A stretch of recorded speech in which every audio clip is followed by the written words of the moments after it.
suspect not. A very warm welcome to everybody this evening. And I think we've got visitors from America here tonight as well.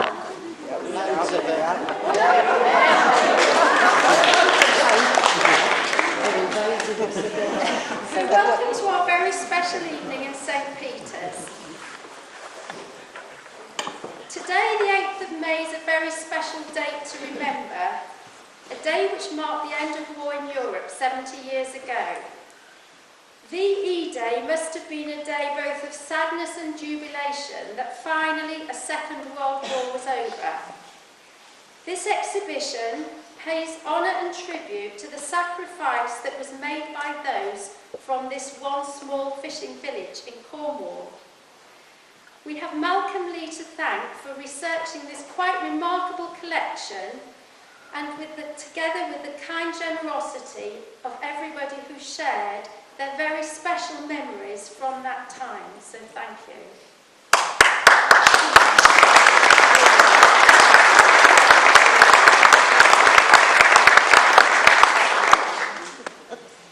We also have Dee to thank for the fantastic display which looks so professional.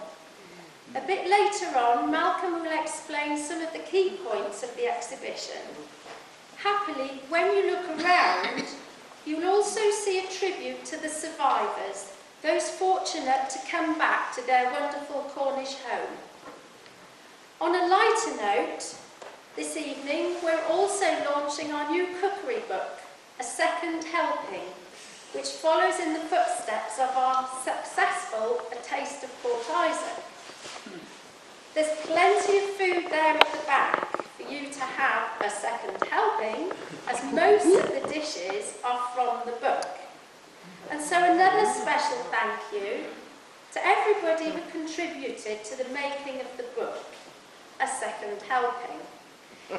It's with contributions from everybody all over the village, stories, recipes, paintings and photographs, all put together by Dee once again. Don't thank her, don't thank her.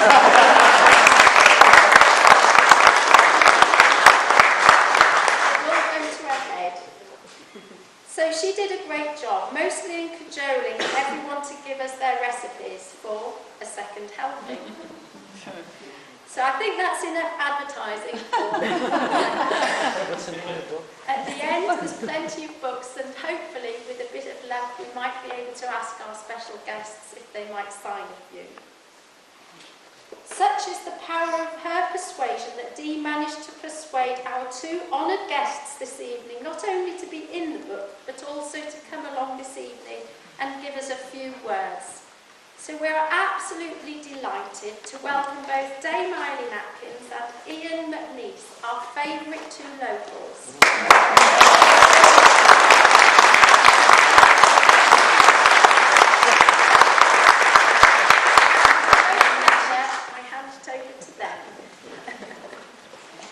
Do or say whatever you like. The floor is yours. Well, I think we agreed that I would launch the book.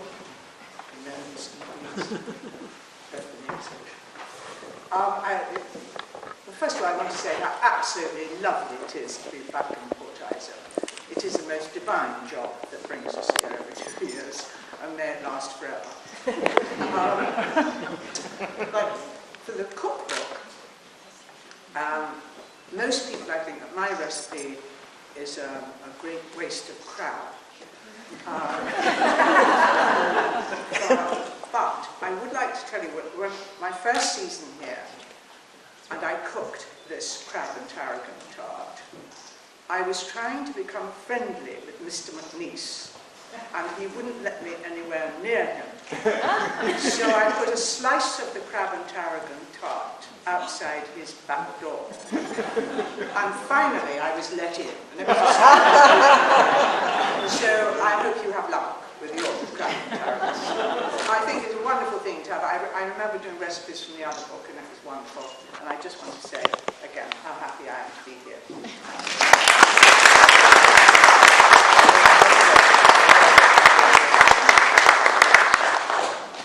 I'd just like to put something straight, if I may. It's to do with Eileen. And And the reason she wanted to come and see me was that she thought my house was nicer than hers.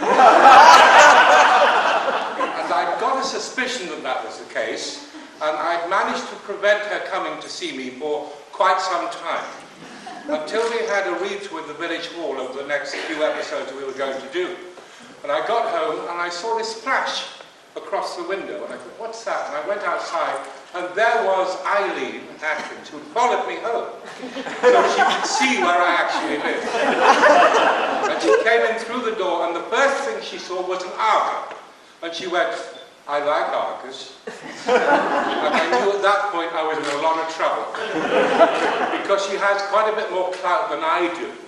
And I was worried that the following season, I wouldn't get the house back. And I was absolutely right, because she sent me a letter in the post when I did the play, saying that she'd actually bought Valencia.